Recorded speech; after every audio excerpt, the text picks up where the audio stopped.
Ever blame yourself for your son's death? I do blame myself for the accident. We go to the pool that day.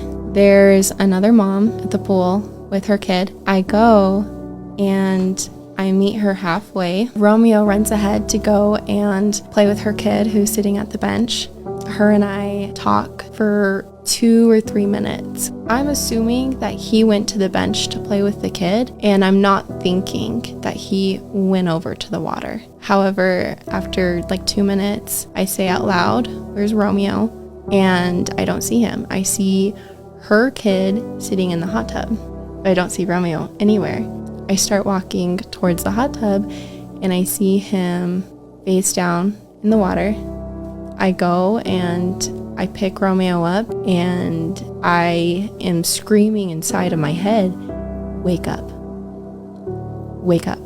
They go ahead and take him to the hospital. I remember seeing him in the room and all of the doctors were working around him. At that point, somebody hands me a phone and it's Romeo's dad. He's on the other end asking me what happened and asking me if he's okay. And me having to tell him that Romeo drowned was one of the worst moments in my life. The amount of guilt I feel over this, over being the one that was there with him when he drowned, is incredible. All right, everybody, what's going on? So you guys saw that video.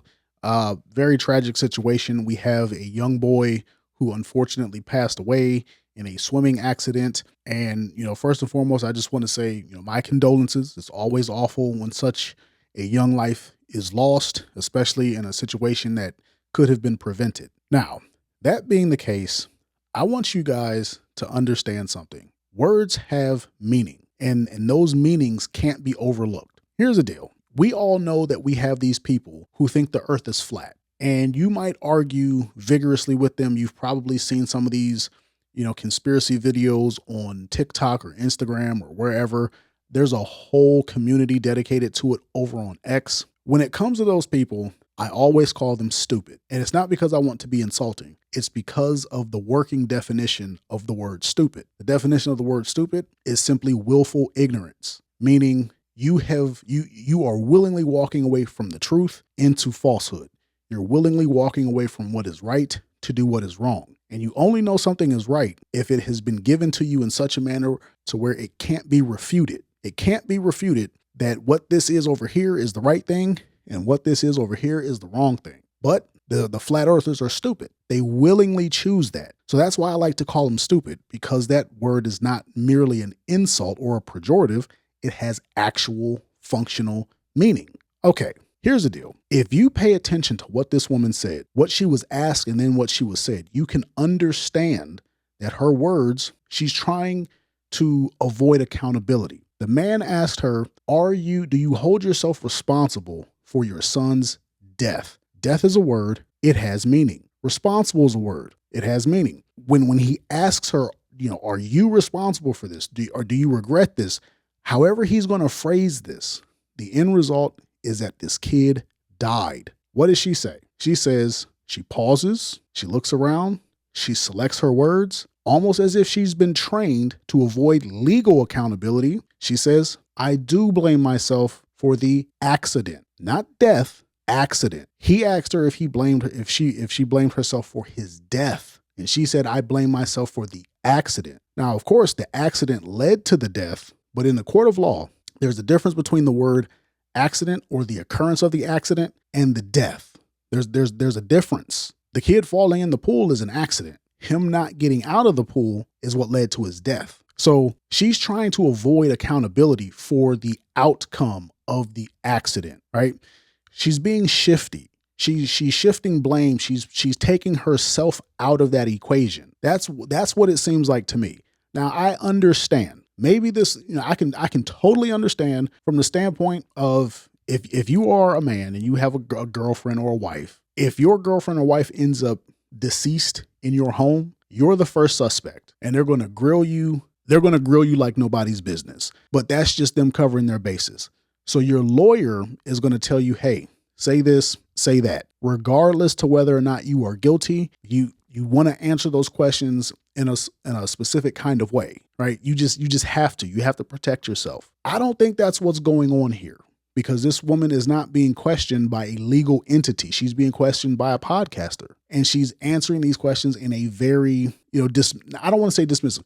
She's trying to disassociate herself from the actuality of the situation. Now, if you look at how she answers, or if you look at what she says at the end, she says she has deep regret. She has deep regret that she was the one that it happened to, that this happened on her watch. She does not care that it happened. She just cares that she's involved, that it happened on her watch, that the kid died with her. The kid died in her custody. Almost to say, if it would have happened to somebody else, it would have been easier for me to stomach. That to me says she doesn't really care that this happened. She just cares that, how are people going to look at me? How am I going to be perceived because my child died under my care, right? She's only worried about how she looks. When it comes to morality, I'm not the end authority, but for me, you have to have two traits for me to consider you a decently moral person. One, you have to be willing to take responsibility. And when whatever you are responsible over kind of falls apart, you have to take accountability, right? Accountability is where consequences often come into play, right? Responsibility is the effort to avoid the associated consequences.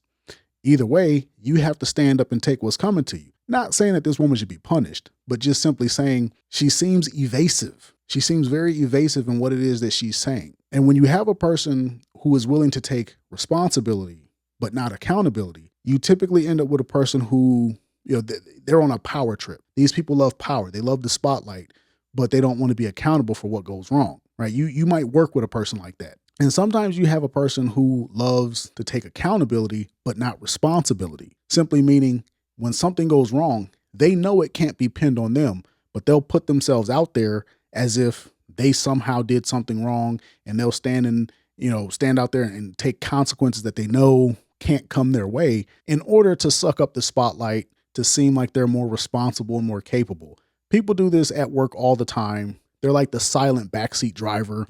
They don't tell you when you're making a mistake. They wait for you to make a mistake, and then they capitalize on that mistake. Both of these techniques, whether it's exclusively taking responsibility without accountability or exclusively taking accountability without responsibility, both of these things are, dark triad traits. These are business techniques that people, employ to get ahead. But, that's a whole other story for a whole other time. I just want you guys to understand that if you're dealing with a person who seems evasive when you ask them a direct question, and they are very selective of their words, and you are looking for a very particular word, you can't trust that person. Like the man said in the beginning, do you blame yourself for your child's death? And she says, I do blame myself for the accident, right? She's intentionally being evasive. If you're dealing with people like this, understand it doesn't mean that you're dealing with a psychopath, but you're certainly dealing with a person who can't be trusted, whether this is a sibling, whether it's somebody you work with,